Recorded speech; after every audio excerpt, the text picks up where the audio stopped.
एक बार की बात है, एक गांव में एक मूर्तिकार रहता था जो बहुत ही खूबसूरत मूर्तियां बनाया करता था। मूर्तियां बेचकर वह अच्छे खासे पैसे कमाता और इसी से अपना घर चलाया करता था। उस मूर्तिकार का 10-12 साल का एक लड़का भी था और वह भी अपने पिता के साथ मिलकर बचपन से ही मूर्तियां बनाया करता था। और यहाँ तक कि वह 10-12 साल का लड़का भी बहुत ही खूबसूरत मूर्तियां बनाता था। उसके पिता उसकी मूर्तियां देखकर बहुत खुश होते, लेकिन हमेशा उसकी बनाई हुई मूर्ति में कोई ना कोई कमी निकाल ही लेते थे। लेकिन उस मूर्तिकार का बेटा कभी भी अपने पिता की बातों से निराश नहीं होता था, बल्कि वह अपने काम को जारी रखता और अपने पिता की बात को मानते हुए अगली बार वह उस गलती पर अच्छे से ध्यान देता। अब धीरे धीरे उस बच्चे की मूर्तियाँ उसके पिता की मूर्तियों से भी ज्यादा अच्छी बनने लगी थी। फिर कुछ समय गुजरने के बाद लोगों ने उसकी बनाई मूर्तियों को ज्यादा दाम में खरीदना शुरू कर दिया और उसके पिता की बनाई मूर्तियों को लोग पहले के ही दाम में खरीदते थे। अब समय गुजरने के बाद वह लड़का बड़ा हो गया और अब वह अपने पिता से भी ज्यादा कमाने लगा, लेकिन अभी भी उसके पिता उसकी बनाई हुई मूर्तियों में कुछ न कुछ गलती निकाल ही लेते थे। लेकिन अब उसके बेटे को ये बात अच्छी नहीं लगने लगी थी। तो एक दिन जब उसके पिता उसकी बनाई हुई मूर्ति में उसे गलती बता रहे थे, तभी लड़के ने गुस्से में अपने पिता से कहा कि आप मेरी बनाई हुई मूर्तियों में कमियां निकालते हैं, जैसे कि आप मुझसे भी अच्छे मूर्तिकार हैं। आपको पता है ना कि मेरी बनाई गई मूर्तियां आपकी मूर्तियों से कई ज्यादा दाम में बिकती है। इसका मतलब यह है कि मैं आपसे बेहतर और अच्छा मूर्तिकार हूं और अब मुझे लगता है कि मुझे आपके एडवाइस की कोई जरूरत नहीं है, मेरी मूर्तियां परफेक्ट होती है। उस दिन के बाद से उसके पिता ने उसे एडवाइस देना छोड़ दिया और अब वह अपने बेटे के काम में कोई भी गलती और कमी नहीं निकालते थे।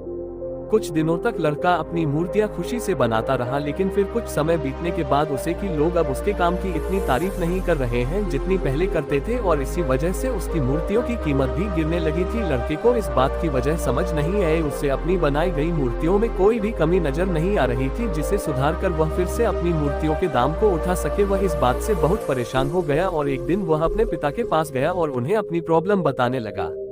पिता ने उसकी पूरी बात सुनी और उसे कहा, मुझे पता था कि एक दिन ये तुम्हारे साथ जरूर होगा। ये सुनने के बाद बेटा हैरान हो गया और उसने कहा, क्या आपको पता था कि होने वाला है? पिता ने हाँ में सर हिलाया और कहा, क्योंकि यह मेरे साथ बहुत साल पहले हो चुका है। तभी लड़के ने कहा, फिर आपने मुझे ये चीज क्यों नहीं बताई? पिता ने कहा, क्योंकि उस समय तुम समझना नहीं चाहते थे। मुझे पता है कि मैं तुम्हारी जितनी खूबसूरत मूर्ति नहीं बना सकता हूँ, इसीलिए मैं हमेशा ये कोशिश करता था कि मैं एक टीचर की तरह तुम्हारी बनाई गई मूर्तियों में कमी निकालूं, क्योंकि जो काम हम खुद करते हैं उस काम में हम कभी भी कोई गलती नहीं निकाल सकते हैं, क्योंकि हम सब अपने काम को पसंद करते हैं और सबसे अच्छा समझते हैं।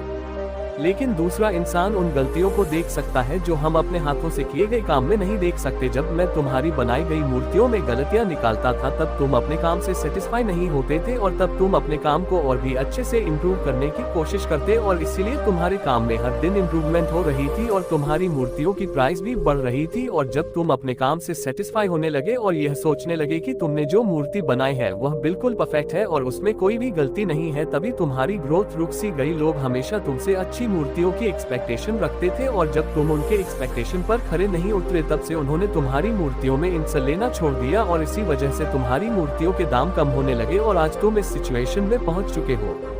बेटे ने अपने पिता को अच्छे से सुना और थोड़ी देर के लिए शांत हो गया। फिर उसने कहा, पिताजी अब मुझे क्या करना चाहिए? पिता ने कहा, बेटा डिससेटिस्फाई होना सीखो और यही एक चीज तुम्हें इंस्पायर करेगी हमेशा अपने काम को बेहतर बनाने के लिए, हमेशा अपने काम में इम्प्रूवमेंट लाने के लिए। अगर हम हमारी लाइफ में देखें तो हमें पता चलेगा कि जब हमें या हमारे काम को कोई क्रिटिसाइज करता है तो हम उसे गलत समझते हैं, लेकिन अगर हम इसे अच्छे से समझे तो हमें पता चलेगा कि जब कोई हमें क्रिटिसाइज करता है तो हमारे लिए गलत नहीं बल्कि वह हमारे लिए अपॉर्चुनिटी होती है। बस आपको वह चीज पॉजिटिव वे में लेना पड़ेगा। जब आपको या आपके काम को कोई क्रिटिसाइज करता है तो उसे एक फीडबैक की तरह समझो और उस गलती को फिक्स करो और अपनी प्रोग्रेस की तरफ बढ़ते रहो, तभी आप अपने काम में इम्प्रूवमेंट के रास्ते पर लगे रहोगे। चाहे दुनिया का कोई भी काम हो, उसका कोई अंत नहीं होता। हम जितना सीखते जाएंगे उतना इम्प्रूव करते जाएंगे और इंसान तभी सीखता है जब वो गलतियां करता है। तो अगर आप इस कहानी को और भी लोगों तक पहुंचाना चाहते हो तो पोस्ट को लाइक करिए, ताकि अच्छी लगी हो तो वेबसाइट को सब्सक्राइब जरूर करिए। मिलता हूँ मैं अगली बार इसी तरह की कहानी के साथ, तो सब्र करो, शुक्र करो और जिंदगी में आगे बढ़ो।